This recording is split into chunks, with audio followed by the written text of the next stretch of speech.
بسم اللہ الرحمن الرحیم۔ السلام علیکم عزیز طلباء، امید کرتا ہوں آپ بالکل ٹھیک ٹھاک ہوں گے، اور اللہ رب العالمین سے دعا بھی ہے کہ اللہ پاک ہم سب کو زندگی، تندرستی، صحت، کامیابی اور کامرانی عطا فرمائے۔ عزیز طلباء، بغیر کسی لمبی چوڑی تمہید کے، بغیر وقت کے ضیاع کے، آج پھر ہم ایک سبق کے ساتھ، ایک نئے سبق کے ساتھ حاضر ہیں۔ میں پروفیسر مجسم شہزاد ہمیشہ کی طرح آپ کے لیے ایک اچھی بورڈ پریزنٹیشن کے ساتھ جو ہے وہ حاضر ہوتا ہوں۔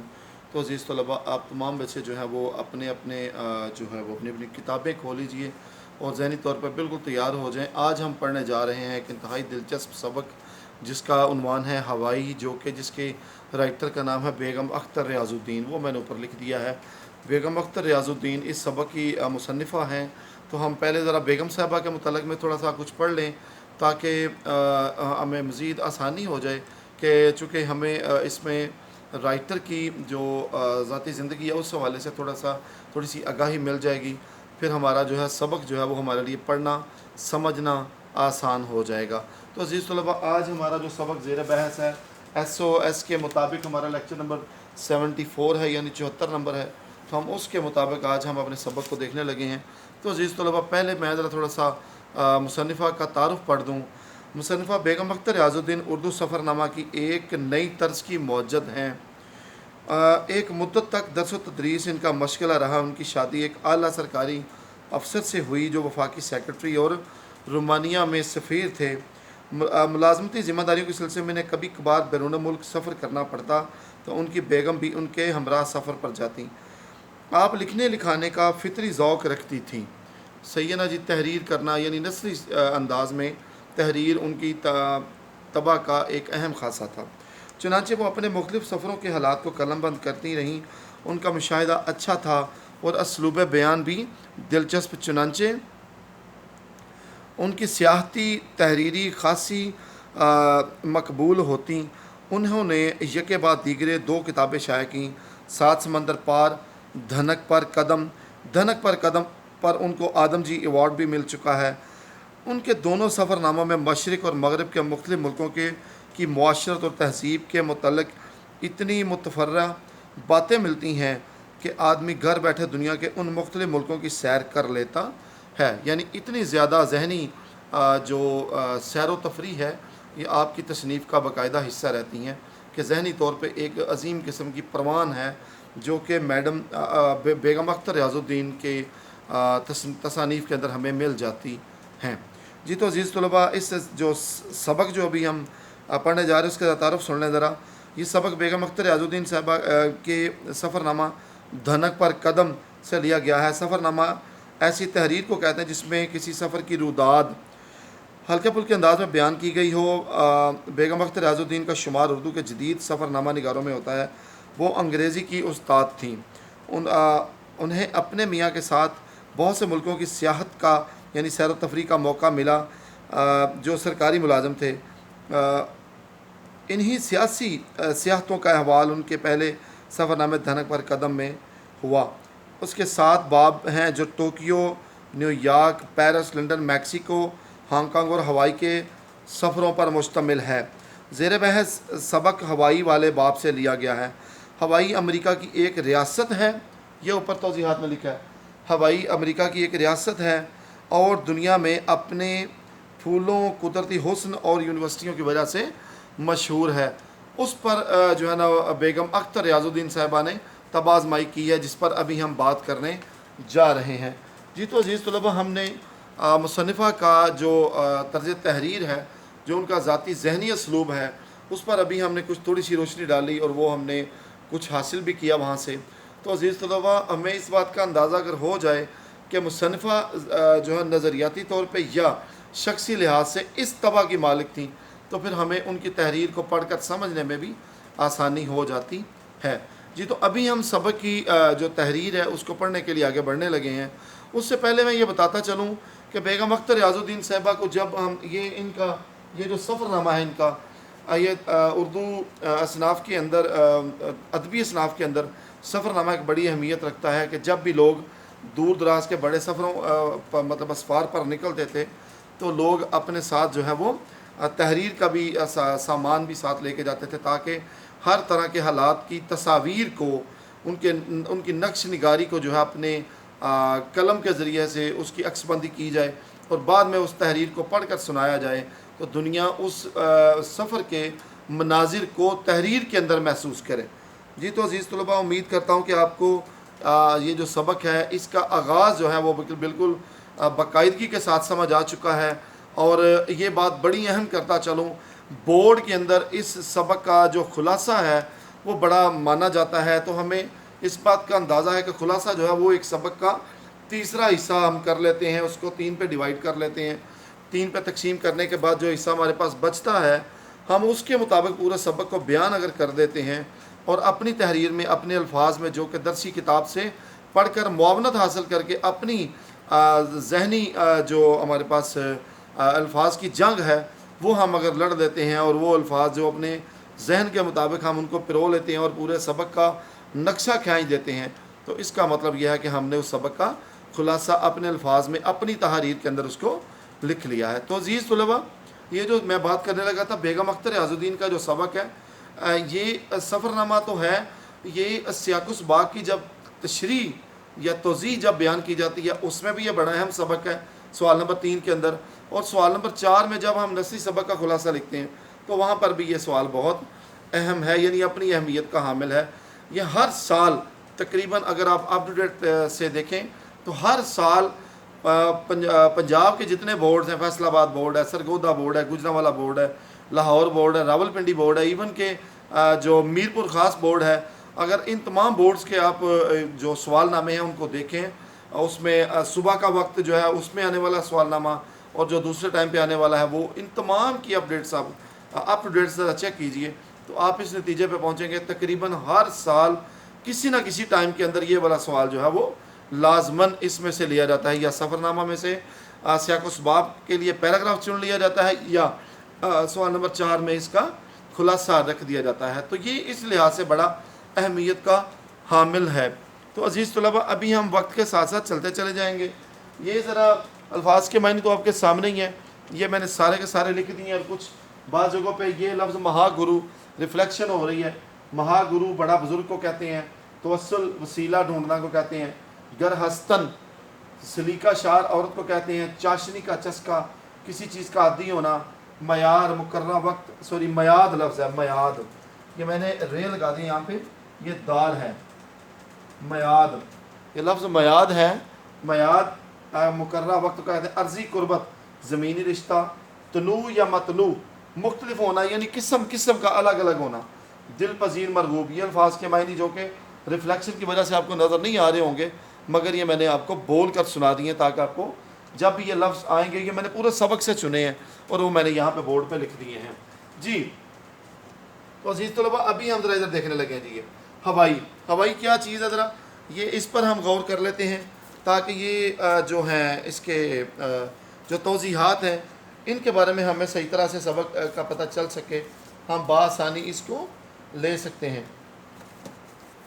اچھا جی، یہ سب سے پہلے ہم بات کرتے ہیں ہوائی پہ۔ یہ امریکہ کی ایک ریاست ہے جس کا میں نے ابھی ذکر کیا ہے، جس کا دارالحکومت ہونولولو ہے، اور اس پر ہم نے یہ بھی بات کی تھی کہ یہ اپنی یونیورسٹیوں یا پھولوں کے جو گلدستے ہیں، وہ جو کیاریاں اس کی خوبصورتی کے ساتھ، قدرتی حسن کے ساتھ جو بھری پڑی ہیں، ان کی وجہ سے مشہور ہے۔ اور اس کے ساتھ آگے چلتے ہیں۔ جی آگے میں نے بات کی ہے ٹوکیو جاپان کا دارالحکومت ہے، اور اس کے بعد لفظ ہے BOAC، برٹش اوورسیز ایئر ویز کارپوریشن، یعنی یہ ایبریویٹ کیا گیا ہے، مخففات لیے گئے ہیں۔